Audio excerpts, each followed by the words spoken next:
Já vás dneska místo paní hospodské Sabiny Tobiášové vítám na dnešní zpívánkách. A je to proto, že jsme si pro vás s dětma připravili to, co do té hospodky trošku patří. Dnes té hospodě na Divokém západě neříkala hospoda ani radonka, ale říkalo se tomu salon. Pokud to chcete mít i s tím národní salon, tak musíte v neděli přijít na naší školní akademii, která bude u nás ve škole ve 2 hodiny v tělocvičně. Tam máme těch rekvizit trošku víc, ale všechny jsem nebrala, protože to jako opravdu se mi nechtělo.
Dáma.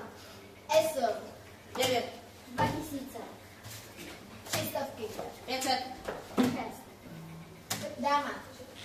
Tvoja. Žolí. 10. Beru. Beru. 4. ESO. 2.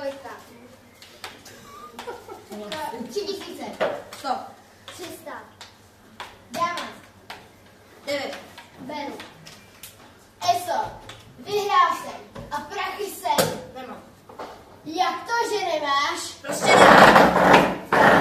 Počkej. Já nevím, jdem dál.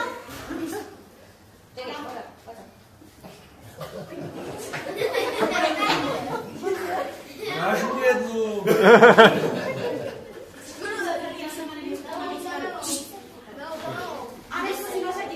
Když se dva hádají, třetí se směje. To jsem já a v ní melon žaluje.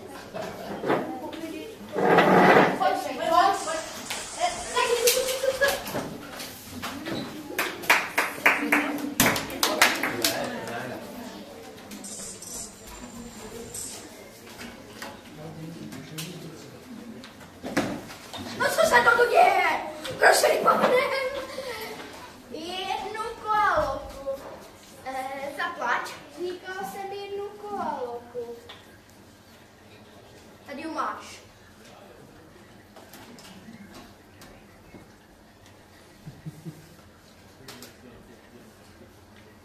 Jsem tajná reklamní agentka. Kdo chce zdravé děti, musí koaloku pít. Obsahuje sacharidy, konzervanty a podobně. Máme jich tady ve slevě, jenom za pár kaček. Tak neváhejte a kupujte. Je nejlepší na osvěžení po dlouhé cestě do salonu. Ale malé upozornění pro zákazníky. Vypěstujete si na ní závislost. Tak, jak jsem říkala, neváhejte a kupujte. Lásku, ale jak tam prachy se. A prachy se. No já nic nemám. Bacha! Šerif!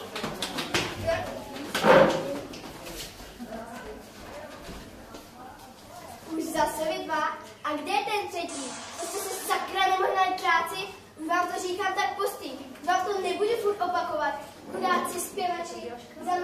jen a jen kvůli vám. Tak se sakra proberte a do vězení s nima.